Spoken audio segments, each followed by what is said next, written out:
Hi, welcome to BA Brew. I'm Jonathan. I'm Lisa. I'm Debbie. And I'm Fabricio. Today is an exceptionally important, momentous event for the BA Brew because we're recording our 100th episode. And so we've got an extremely special guest. Fabricio's joined us all the way from Brazil. We're delighted to have you back, Fabricio, so thank you. I wasn't so delighted this morning when I was asked, would I like to facilitate today? So I haven't done a massive amount of preparation, but thank you, Lisa, for that welcome opportunity. Today we thought we'd do something different, and we're hoping you find it interesting. We're going to be looking at a SWOT analysis of the business analysis profession. And so we're going to start with the strengths of the profession.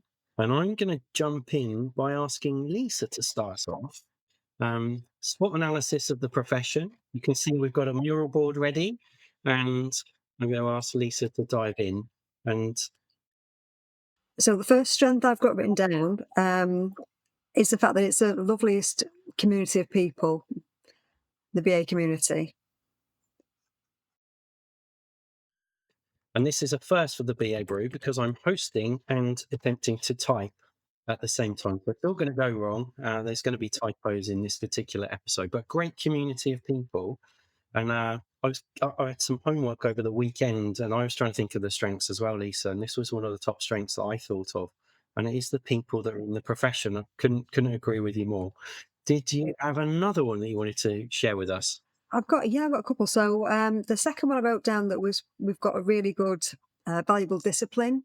You know, and it's known as a discipline in its own right now, whereas in years gone by, it's been kind of blended into lots of different other disciplines. But now it's established as its own thing.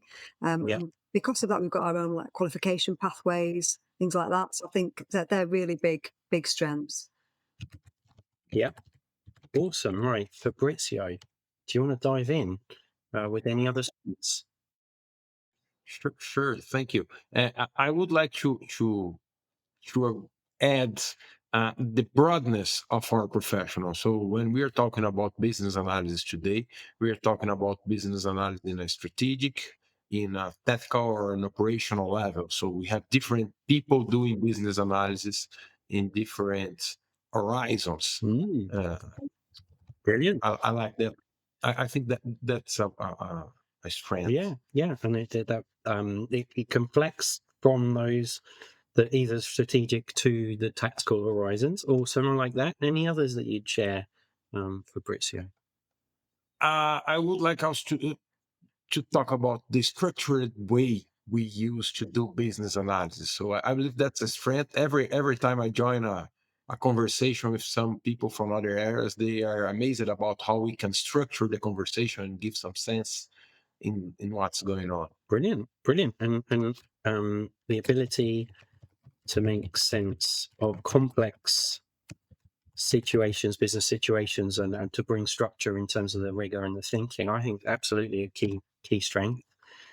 Debbie, last but not least on strengths, and we'll swap the order for the other letters, so it won't be so hard next time. Thank you. I was sitting here thinking, okay, well, my first one was a great community. Oh, good. Lisa's already taken that one.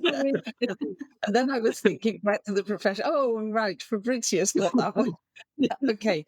So I am going to say, I think we have an extensive toolkit which feeds into some of the earlier strengths, but I think it is a really good toolkit that is based on good research. So it's a sort of an extensive toolkit, but it's a really well-grounded toolkit. It's not based on assumption or anything like that. So I think it's a very, very solid toolkit.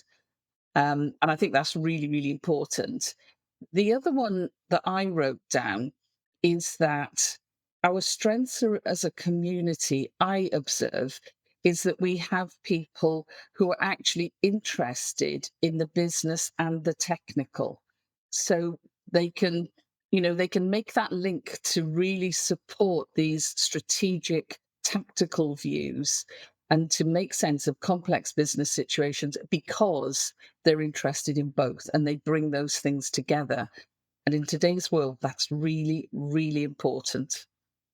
Wow. And I'm trying to capture all of this. And I know I'm not giving it quite the service that it needs, but the ability to bring these elements together. Yeah, I think so. You. I think so. I'm sure we're going to come on to things like AI at some point, but I think it's really interesting when you hear people talking about new technologies, particularly people in the media, dare I say it, and you just think they don't really seem to understand the implications that they're talking about of some of these new developments. And that kind of, when we're talking about something, there's some grounded thought processes behind it. We've done the research, we've done the analysis. Absolutely. Yeah. Just on the community of people, I'm going to throw one in, and it's linked to this. Whenever I get together with other business analysts, that community comes together not for the sake of coming together, but often to share knowledge, to share insight, to share wisdom. We challenge each other, we innovate through these communities. And often you meet these passionate people that just want to make this profession better. And I remember bumping into Fabricio at the BA Conference Europe last year. We met on the walk, and then we had dinner the next day, lunch the next day. And you asked a question about the profession and how we might encourage more collaboration to the people that are on the dinner table. And the people, everyone just jumped in and started talking and sharing ideas about how we can collaborate. And that's not, I haven't found that in other professional disciplines. And so it's a massive advantage of our profession, I think, a huge strength. Right. I'm going to move across, if we're happy to the weaknesses, but I just want to check, is there anything else we wanted to add on our key strengths of the BA profession before I do move on? Anything you want to add before we move on to weaknesses? Sorry. Once you're a trained business analyst, you can work on any kind of business anywhere in the world. I think that's a really big strength.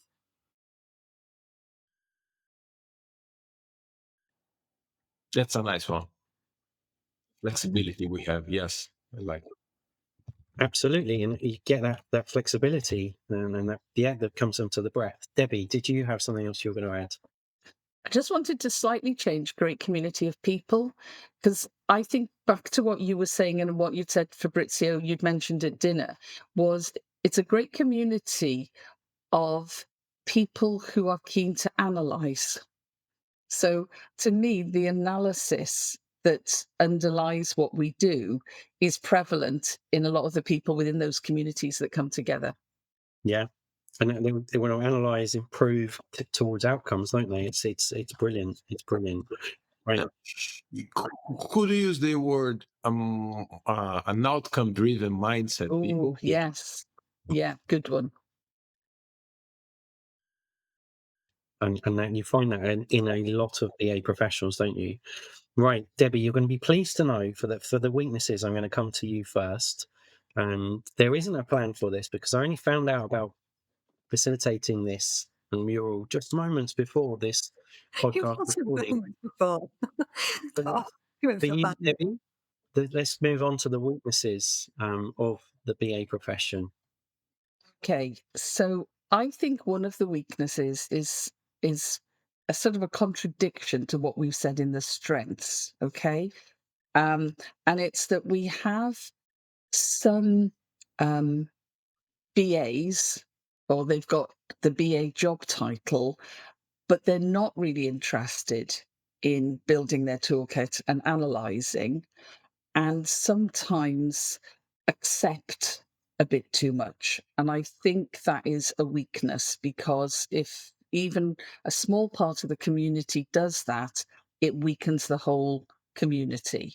So, as I say, it's that sense of not challenging, just accepting, limiting their role. You know, that sense that there are some organizations that are limiting the BA role and the BAs are accepting that. And I hope that we overcome that. So that's a weakness to me. Such a good one. Brilliant. And that's good to get us going with. So I'm going to go to Fabricio next on this. And following this idea, I believe that there's a lot of BAs that are working just as requirements scribers or something like that in a lot of organizations. And so the business analysis, as broad as we told in this trend, is not recognized by every company. Some companies just see it as a very small part of business analysis. And that could be a problem, especially because they are hiring like juniors to do some work of business analysis. And that makes the sense that business analysis is just that scriber role, someone who is taking notes or producing requirements, and not the broad that we spoke before. And I see for some businesses, I would put that as a weakness as well, that are working in different areas. There is some kind of identity crisis. They sometimes don't have the job title of business analyst, or if they have this job title, it's not very clear for them how they fit into the organization. So when you think about product owners, product managers, strategic analysts, consultants, they might have some difficulty to see themselves as business analysts when they say that the business analyst is just that guy who's writing requirements. Yeah, and there's that disconnect, isn't there, between the breadth of the BA services that can be offered, but then the requirement scribe performing that role, but having a very limited view of that and not doing it maybe as effectively as they might, and it undermines the value offer of the BA profession if that's what's happening. Some BAs, and while I'm typing this, Lisa, you can have some thinking time. And Fabricio, were there any others that you were going to add in as well? I would just add a new one that say that usually BAs are too humble, and so they don't sell themselves very well as other professionals do, because as they're facilitating the job and trying to make everyone glows and shine, sometimes they don't give the right credit they should for their work. Yes. So they are the unsung hero of some change initiatives in some organizations as a result of us maybe not having that confidence to sell ourselves. Brilliant. I love it. Lisa, you've had some thinking time. What are you going to add? In all honesty, I've only got one, and it's I'm quite shocked to see such a good list there. Actually, it's quite a comprehensive list. The one I had down was imposter syndrome.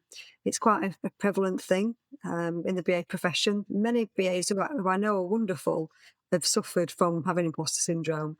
I don't know if that's a bit of a hangover from years gone by, where before the BA profession was a recognised thing.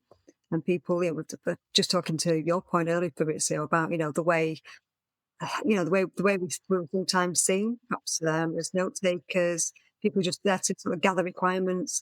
It's so much more than that, isn't it? As a discipline, it's so much more.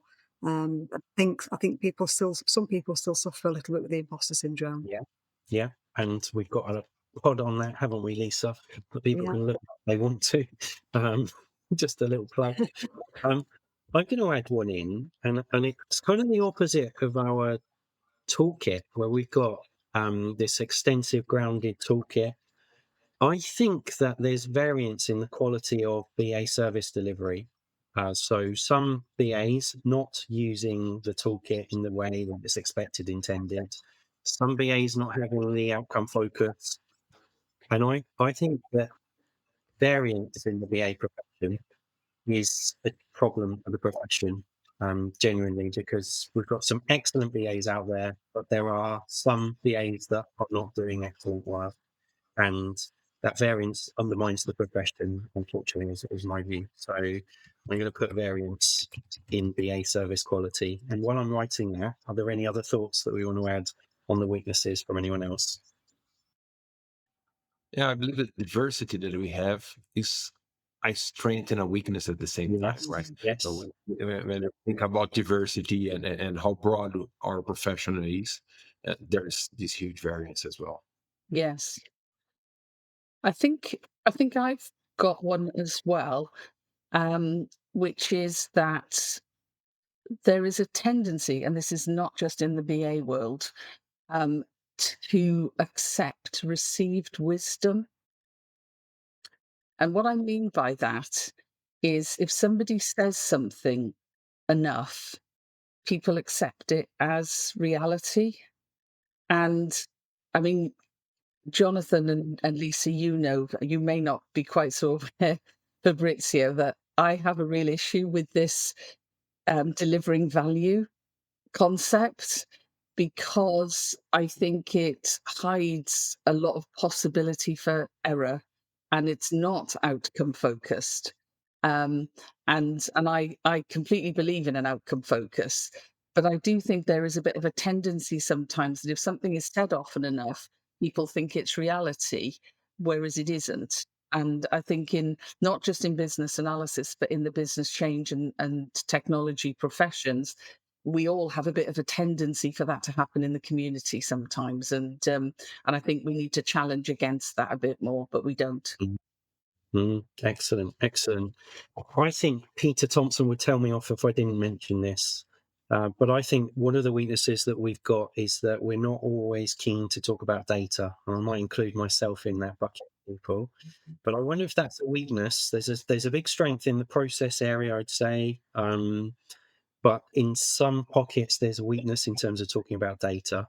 And I'm going to add in one other weakness. And I think while we are a fantastic community at collaborating, and often we come together to build and share knowledge, I think we could get better at that, particularly across the international awarding bodies. I think there's room for improvement in the collaboration space as much as it is a strength, and there's some great examples of collaboration out there, but I'd like to see more. I'm a little bit greedy, maybe. So I'm going to add those in.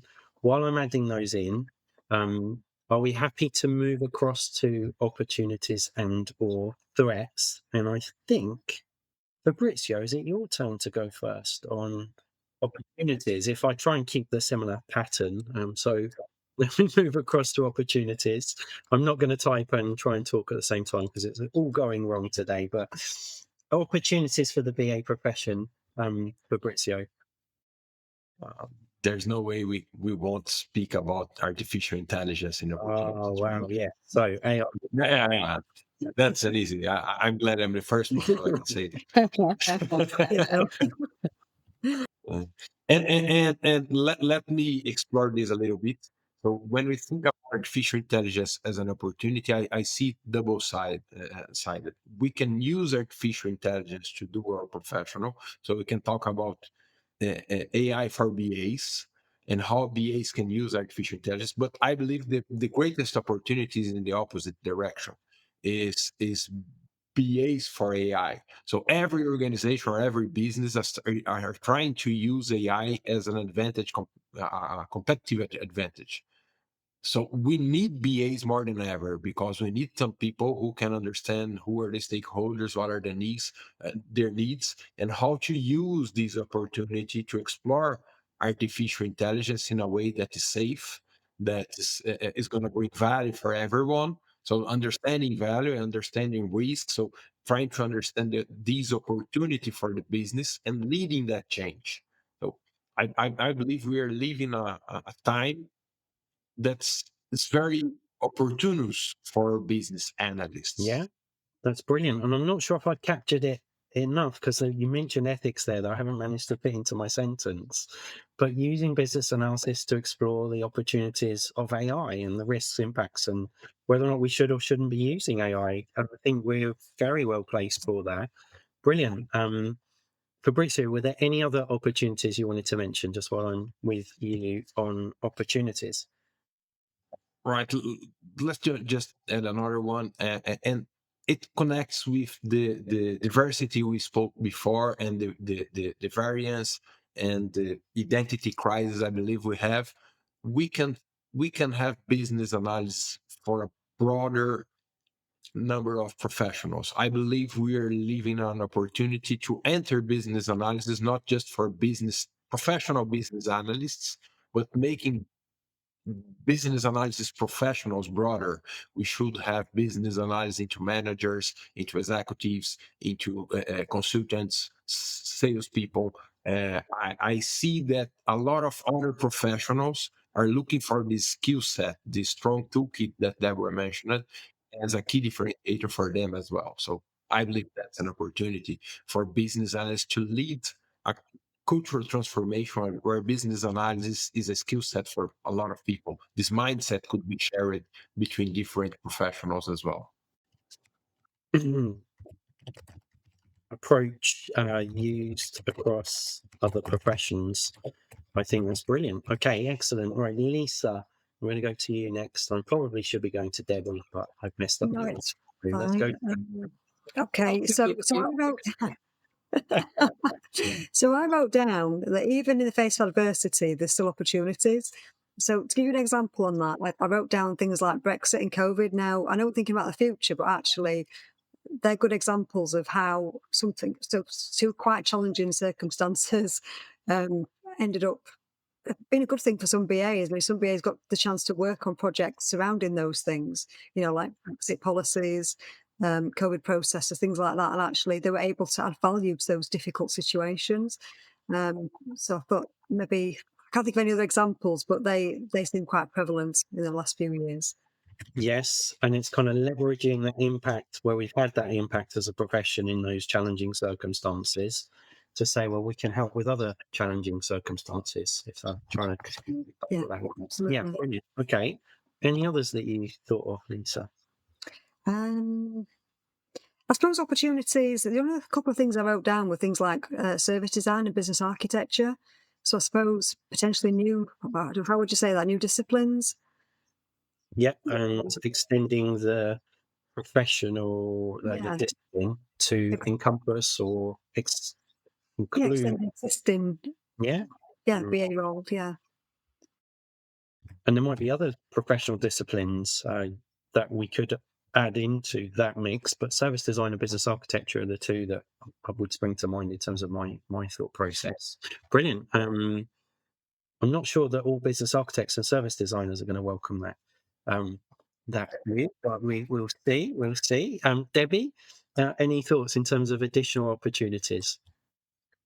Okay, I mean, that's a great list. One that I'm going to throw in there as an opportunity is the need for excellent service experience. And I think that need is becoming more recognized and is growing because we have a lot of developments in technology. We have a lot of challenges facing organizations across the world. But one of the things I'm perceiving, and this is not just UK companies, because obviously online you're working with organizations globally, is that sometimes the level and quality of the customer experience is so poor that I think I look at it and I think, where were the analysts? Anybody else ever had that feeling? Did anybody analyze this? You know, I have that all the time. And I'm one of those geeky analysts that wherever I go, I'm sort of, did anybody think about this process? Oh, come on. I know the rest of you do this as well. But Yes. it's just Definitely. astonishing to me how bad these service experiences with some organizations these days. And I think it needs much more analysis. And what I'm hoping is that organizations start to think, we could really do with some analysts to look at how we work with our stakeholders, how our processes work, what data we actually need to work effectively. So I just think that need is out there. What we need is for organizations to really make the link between that and getting these effective analysts in to really help with it. Brilliant. So Brilliant. and I think that links into the AI, by the way, as well. It links into what you were saying, Fabrizio.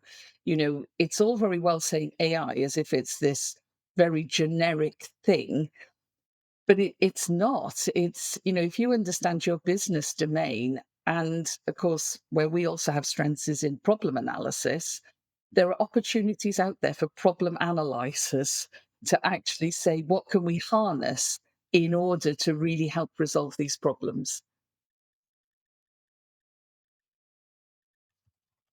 Wow. Well done, Jonathan, by the way, because I talked a lot there and you've summarized it brilliantly. Right. Under pressure as well. It's not going to go wrong in the threats. And I've completely forgotten what order I'm supposed to be going in. So I think I'm going to be kind and come back straight to you, Debbie, if you're okay for me to come straight to you on threats, but you can pass to Fabrizio or Lisa on this one if you want. You jump straight into threats to the profession, Debbie. I must admit, I'm very tempted to pass to Fabrizio because he set us off so brilliantly on the opportunity.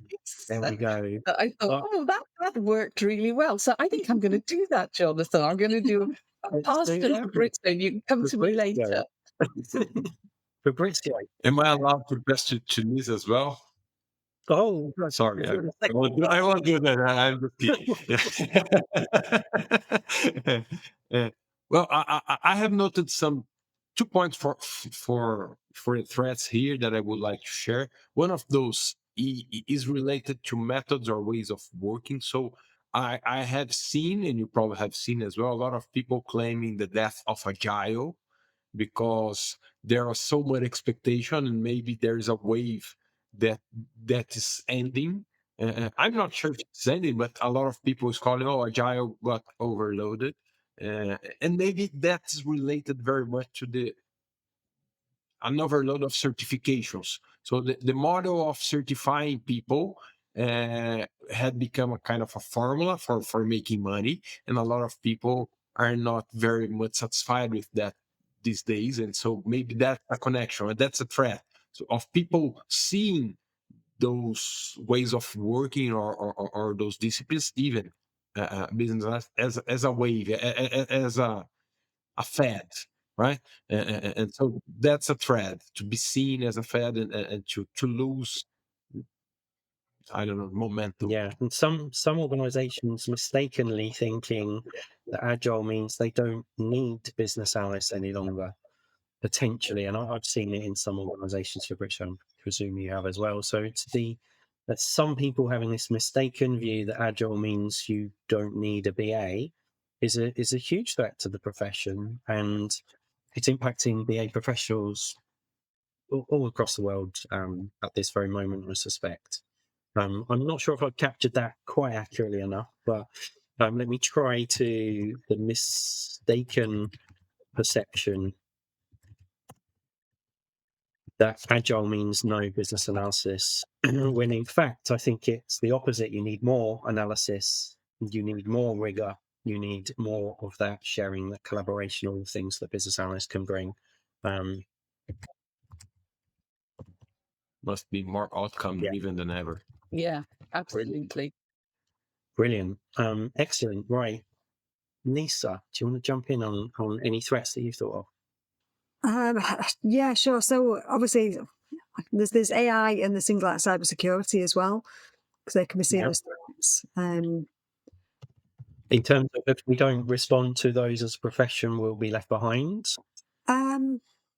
Yes, actually, yeah.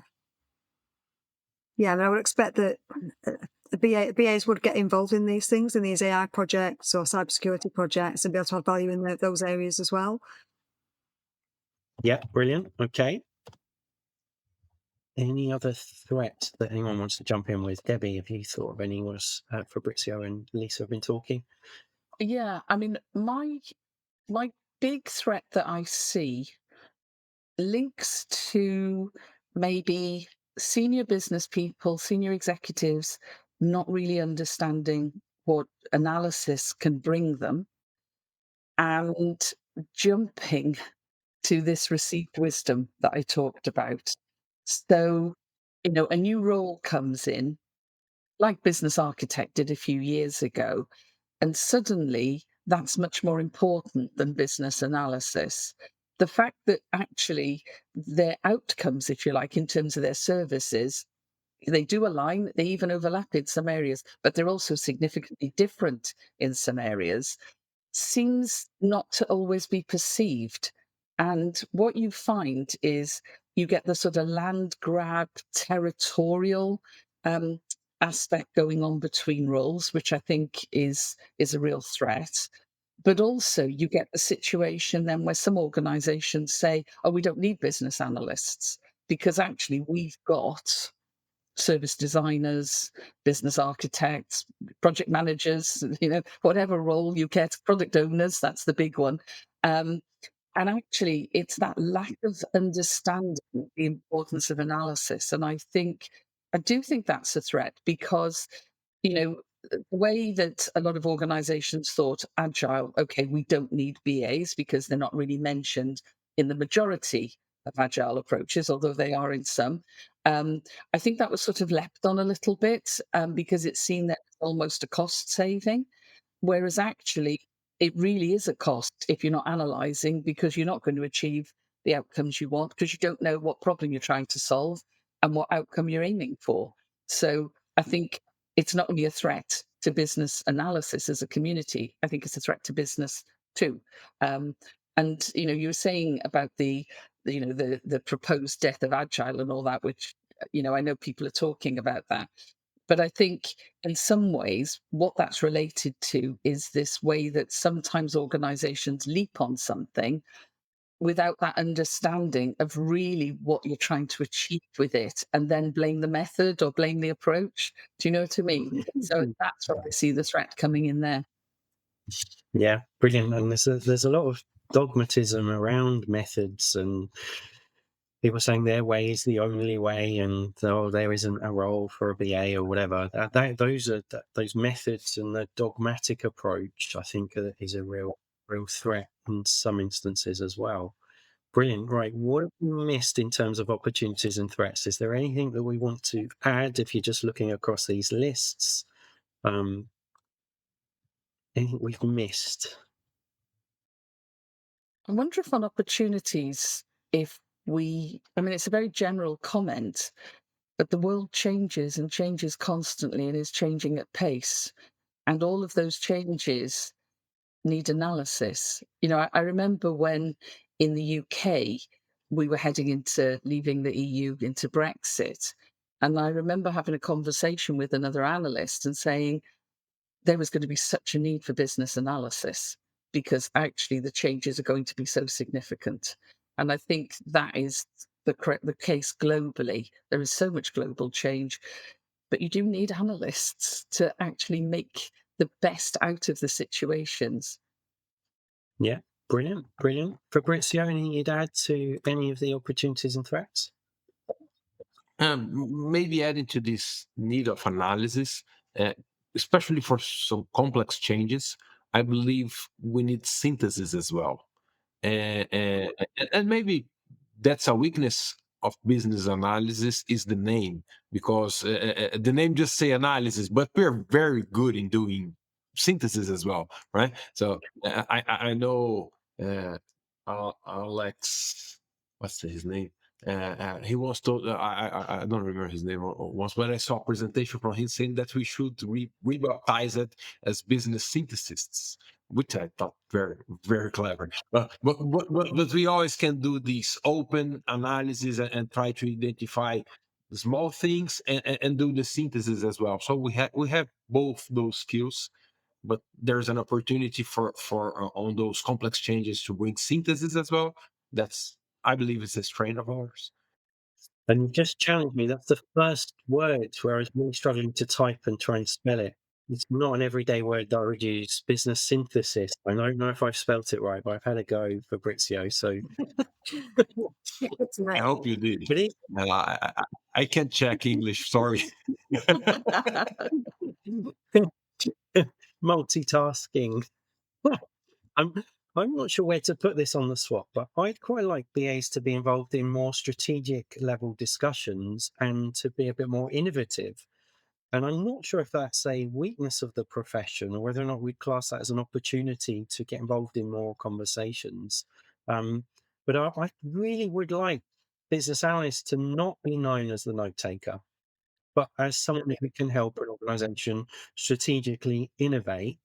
And I wonder if this is linked to our issue that we've got around confidence or imposter syndrome. I do think we could be a bit more innovative. So I'm probably going to put that in the weaknesses area. We need to be a little bit more dynamic and innovative and front foot.